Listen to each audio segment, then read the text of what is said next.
All right. Well, now I'm nervous because Joe's got me a little nervous about my He's just the man. With a Bengal analysis brain. here. Yeah, he's a man, a myth, a Love you, legend. Joe. So let's get to this here. As we know, and as we think we know, the Cincinnati Bengals are going to be in the market for an interior defensive lineman, and what that may look like can vary. I mean, last year they drafted Zachary Carter, who was kind of an edge guy. They played him inside. They played him a little bit outside later in the year. They had Larry Ogunjobi, who was kind of doing three tech stuff, but he was kind of big for that position. They've had in the past a Geno Atkins, kind of a lighter guy. We've talked Kalijah Cansey, a guy who really lit up the combine.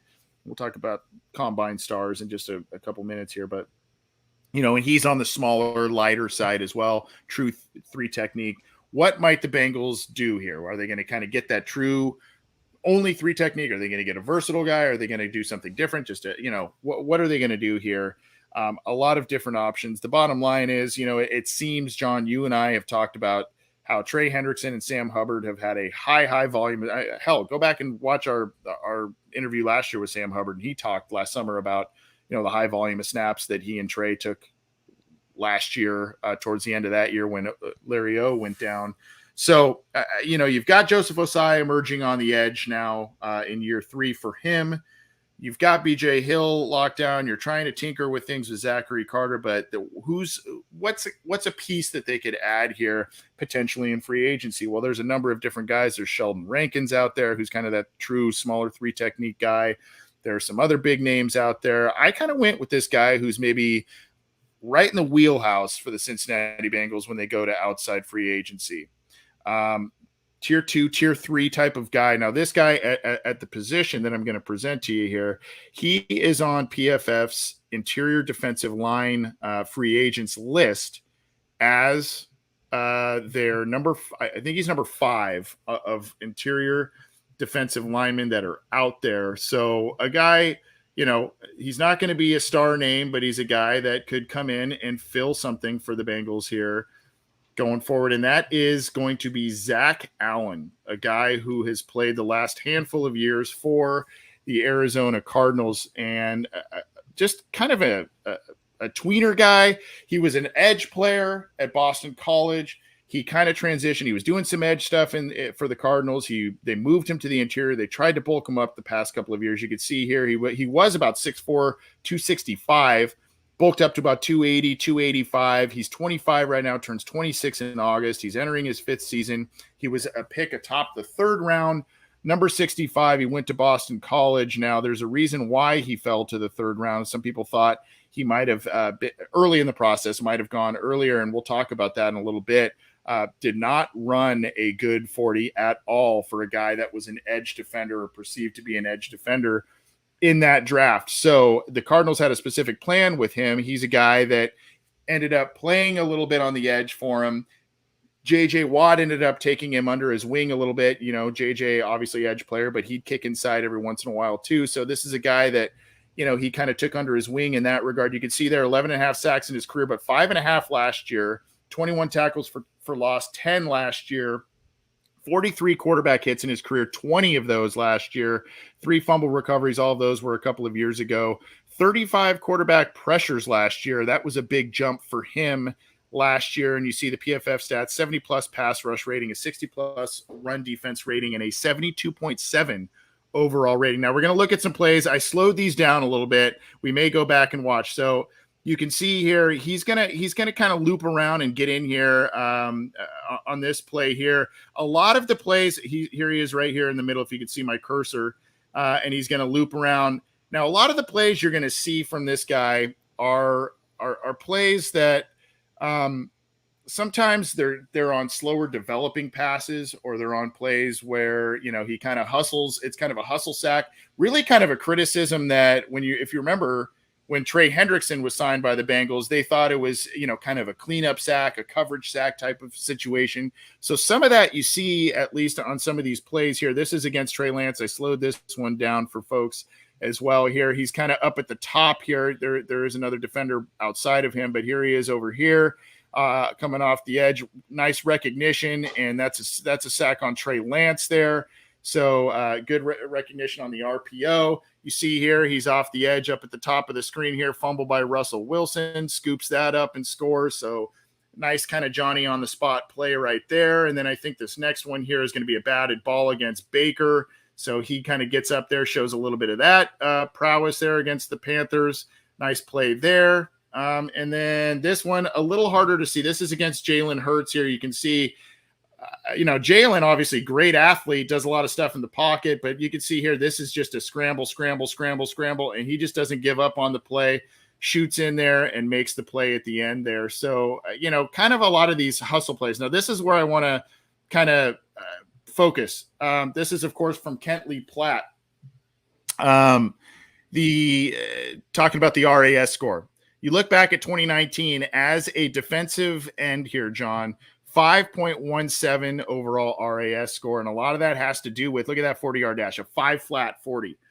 So you can see there a 5.17 RAS as an edge player. So the Cardinals saw tools that they liked, but they didn't see the get off. They didn't see the speed and all of that they wanted out of an edge guy. They saw a guy who could potentially do some things and disrupt things in the middle of the defensive line, maybe at times move outside to make some plays. But a guy, again, as a defensive tackle, when you look at the RAS, look at that one, 9.12 with the measurables that he shows there, 6'4", 280. And, you can see okay speed, good speed in certain aspects, great explosion, elite agility. So a really nice RAS score from a interior defensive line standpoint. So here's kind of some overview stuff that I saw. He's versatile. They moved him around a lot on the defensive line. He showed solid improvement last year. He's a supporter, not a star on a defensive line. So this is a guy that would come in and do different things on a defensive line. He's not the anchor guy. He's, and it would show that by a contract that he would probably get. He might be affordable, but there is going to be an inflated defensive line, interior defensive line contracts this year. Fit and scheme, does that fully work with what the Bengals are trying to do? Do they want kind of the smaller, just true 3 technique type of guy, or do they want a guy that can move around a little bit? So those are some of the questions I had with him and some of the overview things that I had with him. But a guy, I think, again, supportive piece, rotational piece, a guy you can move around here and there, and maybe spell the occasional snaps off the edge from a guy like Hubbard, but a guy who, has decent play recognition, does a lot of hustle plays, has shown some nice improvement as a pass rusher this last season. And a guy that just intrigues me a little bit for the Bengals, especially because they want more pass rush help and a guy that could be relatively affordable in an inflated market. Yeah, so we have a lot of comments saying that Zach Allen's a lot like Sam Hubbard, and I understand that from like a play style standpoint. But I love the fact that you mentioned Trey Hendrickson, because his arc and maybe his profile as a free agent reminds me a lot of Hendrickson 2 years ago. Not just because maybe racial bias or anything like that, but the fact that he just elevated his play at the right time, and his contract year doesn't look a lot like his first 3 years in the league. Obviously, you want your guys to be progressing as they go on and whatnot, but you also are weary of the fact that maybe one season is an outlier. And how much do you bank on that just being development and peaking at the right time? 25, 26 years old, like it's the same trajectory as Trey Hendrickson. Like, he won as a pass rusher just more often this year, and I remember like the whole argument with Hendrickson was that a lot of his sacks weren't that of high quality, right? It was a lot of hustle sacks, right. And that's kind of the thing with Zach Allen too. Now his sacks totals and volumes aren't going to be that of an edge defender just because he plays inside.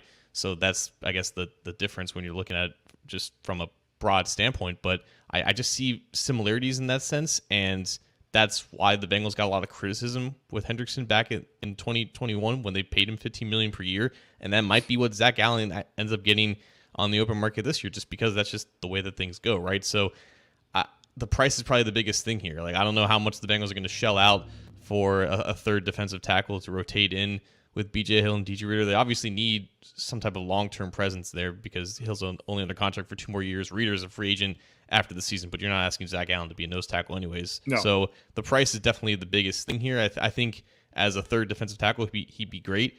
And again, that trajectory is something the Bengals are familiar with. It's almost eerily similar how similar they are. But again, like I think just because of what the market is at defensive tackle this year, I think he's going to get a little bit more than the Bengals are comfortable with.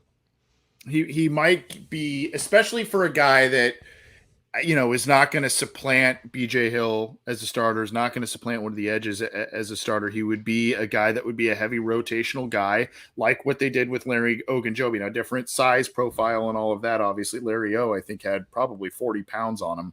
But so different size, and Larry O's get off, his first couple of steps were very, very explosive. Whereas, this guy's 10-yard split isn't that great. It is pretty good for a defensive tackle, I suppose. But, he would be a guy that maybe falls through the cracks a little bit in the market. Maybe people fall in love with a Sheldon Rankins because of the name and a little bit of earlier production. I think Rankins had a couple of injuries with the Jets on that other contract he signed. By the way, the Bengals were interested in him a couple of years ago as well, Rankins. So this is a guy, again, that would kind of be, to use a baseball term, a utility player along the offensive line and a heavily utilized utility player on the defensive line. A guy that would spell BJ Hill here and there. You can, if you're blitzing someone else off the edge, he can play, an edge. He can spell Hendrickson, Hubbard, and do a little edge work there. And I think kind of be a guy that, you saw this work for the Bengals in years past. Wallace Gilberry was a guy that would play inside and outside for the team. And maybe this is a guy that would do that and just kind of be a heavy rotator and a valuable, to use a basketball analogy, sixth man. You know what I mean? Yeah, I totally agree. And we can never discount the Bengals' continuous interest and just stacking the defensive line. Like, they've always been willing to invest a ton of their cap room and cash into that position group. And it's why, like, I would expect outside of offensive tackle, like defensive tackle is probably where you're going to see some type of, I don't want to say like notable signing, because they're not going to sign a guy in the first couple of days for agency, but a guy that wants or will probably contribute for a significant role here. Like, it has to, obviously the draft is going to impact that as well. And there are some guys that I think a lot of Bengals fans are interested in, specifically in the first couple of rounds, but like, they just needed that extra little oomph from the inside to just give them a boost, because BJ Hill, DJ Reed are great starting tandem, but you just need that explosiveness. And you can see the value in having a guy that can push the pocket up the middle. And, Zach Allen's a great guy to highlight, because I think a lot of the qualities that he has is a lot of the things that the Bengals typically value. And again, it'll all come down to price, but it makes a lot of sense from just the broad standpoint.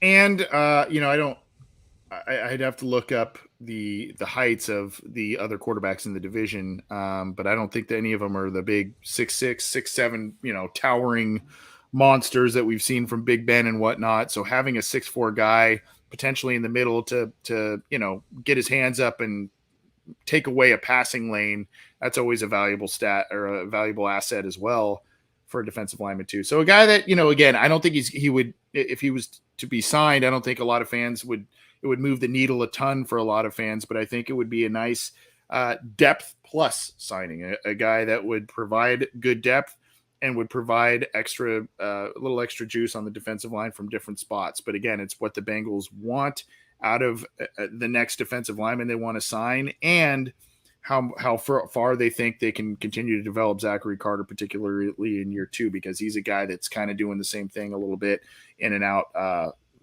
for them. But a guy that I kind of looked into a little bit recently and thought I'd break down for everybody.